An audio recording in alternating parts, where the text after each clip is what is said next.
You found the house, you negotiated all the terms, you even did a home inspection, so you think that you're good to go. So, what happens when the lender still cannot do the loan? In this episode of Teach Me Tuesday, guys, we're going to talk all about home inspection versus appraisal versus lender requirements, why just a passing home inspection doesn't always guarantee that, you can just truly get approved for the loan and still buy the house. So, welcome, guys, to another episode of Teach Me Tuesday. You have just Team Abraham here today, Gavin and LaShawn. Yep, yep. Wilmot couldn't be with us today, but we're going to jump right in. So, let's just kind of go just from the basics, Gavin. Like, what is the difference between a home inspection and appraisal? Because I think a lot of times people truly think that they're the same thing. Yeah, I mean, in a sense, they can be somewhat similar, right? They have Home inspection. similarities. What do you say? They have similarities. Yeah, they have similarities. I mean, well, let me identify first the appraisal itself. I mean, that's we're doing that to find out what the value of your home. So an Mhm. appraiser is looking at a very surface level of the property. They're looking to make sure that it has all walls. It has there's no apparent damage, like there's no hole in the roof. So they're looking at a very high level to make sure that the home is livable and can meet the guidelines for whatever financing that you're looking for. And then they're looking to value that home based off the homes that have sold in that area and based off of the value of the existing homes that are on the market and etc. So that's what the appraisal is for, to determine the value of the home.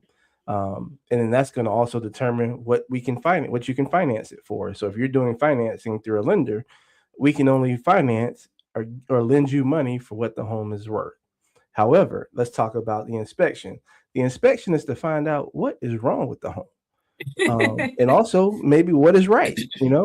Some things may look, you may think is wrong, but an inspection may, a professional who comes out and does the inspection may determine that, what, that spot that you thought was mold really isn't. It's just an old water spot, and there's no mold detection or anything of that sort. So what the home inspection is to get to the nitty gritty, to find out what needs to be fixed with this home or what could be repaired, what things to help you determine is this a good purchase. So that's the raw, black and white version of the appraisal versus the inspection. That's good. That's good. The only thing I'm going to add to that is that appraisal is typically required by a lender. Hmm. There are some special programs that, or depending on how much money you may be putting down, where there is an option to just completely waive an appraisal. But for the most part, for most loans, you need an appraisal. You can't just say, I opt not to get one. A This is home true. inspection on the other end, other end is definitely not required. It's highly, highly, highly recommended, but it's not required by your lender. So I want to also point out that distinction as well. Yeah, and you'll see, like, in certain cases where why would I not get an inspection?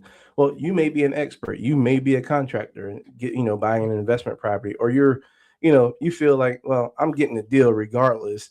Anything that comes up, I can fix it, or whatever the case may be. So those are some, apparent reasons. Or you may be buying property from a family member or something, and you just like, well, this property is going to stay in the family. I'm not too concerned with the issues that are going on. So those are some common reasons why people may opt not to get an inspection, prior to making, such a huge financial decision.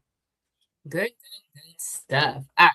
So when it comes to the lender, because both you and I, we're both mortgage lenders, so we see this all the time. What can appraiser typically, flag that could probably hold up the loan, right? And I do know that it can vary if it's a government loan like FHA, VA, USDA. Those are a little bit more strict when it comes to the appraisal and different Mhm. repairs or just different things that may come up from a value standpoint. That varies, if it's conventional versus government. So, Gavin, what can an appraiser flag that could possibly hold up a loan on an appraisal? Yeah, I mean, when you think about the what concerns an appraiser is going to bring up is always going to be centered around safety for one. So you're thinking about, peeling or defective paint, where there could be some lead based paint issues. or like the missing handrails from the stairs to come into the home. Oh yeah, that's You'll a be big one. surprised that, I mean, that's important. If you don't have a handrail to hold on to walking up some stairs, man, people can hurt themselves. So that's a safety concern.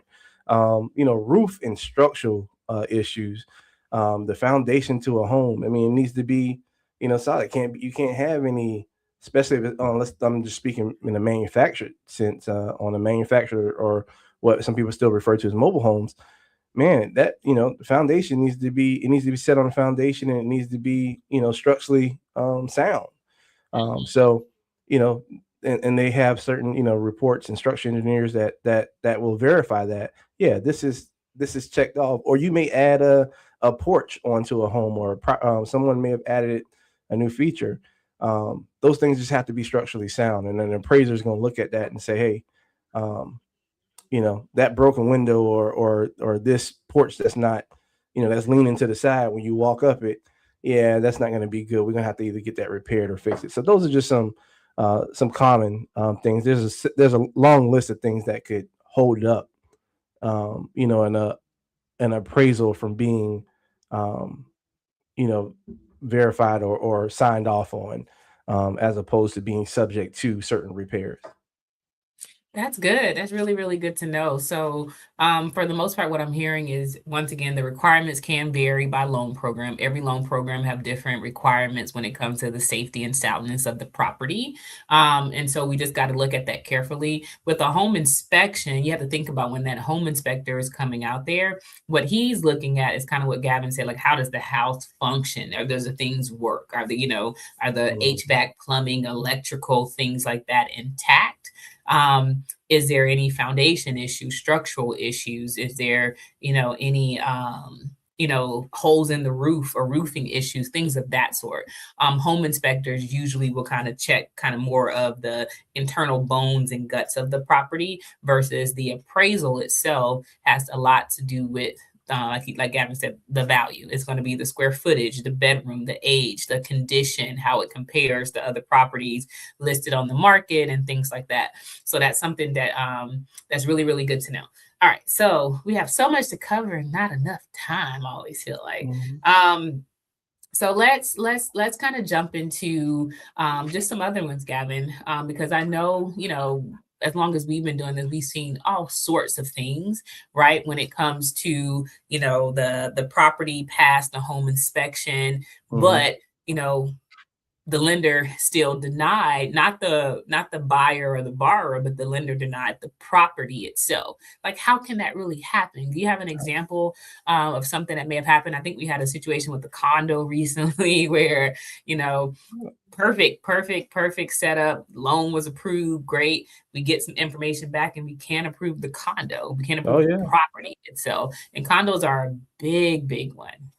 Yeah, I mean, I think a lot of people are, especially here in the Low Country, Mhm, I mean, people are still buying single family homes, but they're leaning mhm, to condos and townhomes, just because of the affordability piece, mhm. and then also the sometimes the lower maintenance, where you don't have to worry about cutting your grass, or whatever it may look like, for what they cover. But yeah, I mean, when it comes to a property, and whether or not the whether or not it may pass a home inspection, or it may the home inspector may sign off and say, man, things look good. But when it comes to, okay, well, us as a lender, that's all good, but did it appraise for what you're said buying it for?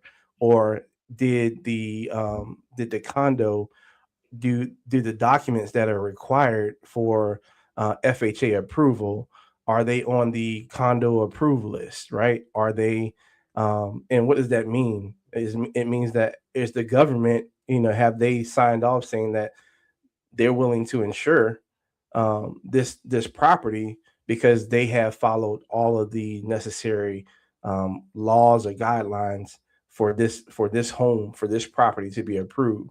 That's good And then, stuff. yeah. That's good stuff. Yeah, that's really, really good. I mean, so I mean, for the most part, what I'm hearing you saying too is like, of course, a person can, like you said, get a home inspection. They can even get an Mhm. appraisal. They can even get all the way through underwriting, their income, their credit, their assets all work out. But still, once again, it's the collateral. collateral, right? There's another C there. There's a collateral, and the collateral is the property, doesn't necessarily check out. And sometimes when you have condos, or really what it is I call it the H's. If you have certain properties where they have an HOA or H, homeowners insurance. HOA and homeowners insurance can both make or break a deal depending on what comes back after we do some additional requesting of information to make sure it meets the investor guidelines. Condos, once again, is a big one when it comes to HOA, because in a condo situation, the condo master insurance policies and things like that, it covers, or is supposed to cover, majority of the outside of the structure. So the owner of that property, they don't own the outside, but they own the internal guts of the four walls. And Right. so if there's issues with the HOA, which I know a lot of people feels comes up, different type of ways about HOAs, because they have their, they have their good and bad, things in it. But if the HOA is not properly maintaining the property, then from a lending standpoint, it makes that collateral purchase very risky. And risk is something that, lenders kind of are very cautious about, because if, for example, the HOA is not collecting, let's say they're not even collecting the dues, so they're not Right. fixing stuff. Or let's say if there's a bunch of owners trying to sue the HOA because they've been asking them to do things and they haven't fixed it, or there's some other type of major issue there. A lender doesn't want to necessarily provide a loan for something like that because of those things. Same thing with homeowners insurance. If a person is going to get homeowners insurance on a property and the insurance company won't insure the property because, let's say, the roof is not in good condition because it's Hmm. too old, it never been replaced. That's a very big common one that comes up a lot. Same thing with like the HVAC or plumbing or something like that. So those are things that, guys, just for us to give you guys some great practical tips, like Right. that's something to just be very, very aware of. Anything you want to add, Gavin? No, I mean, I think you said it, spoke to it well. Is just be cautious. I will always extend. It's a lot of due diligence you got to do somewhat on the front end by asking for HOA docs, finding Mm-hmm. out speaking to the HOA, finding out are there any kind of litigation, and Mm-hmm. things of that sort. Before you truly say, hey, I'm gonna submit an offer and go under contract for this property. I'm gonna spend money on getting it inspected. I'm gonna spend money on getting it appraised, Yeah. and then on the back end, we didn't have an issue because of, oh well, the HOA isn't on the up and up. Something fell out because of the HOA, and sometimes those things are just avoidable because I don't know about you guys, but I know sometimes it can be very hard to get what you need from the HOA. It can be Very much hard so. to get them to complete questionnaires or get the HOA the master insurance policy, so that you can truly identify these things early on in the process.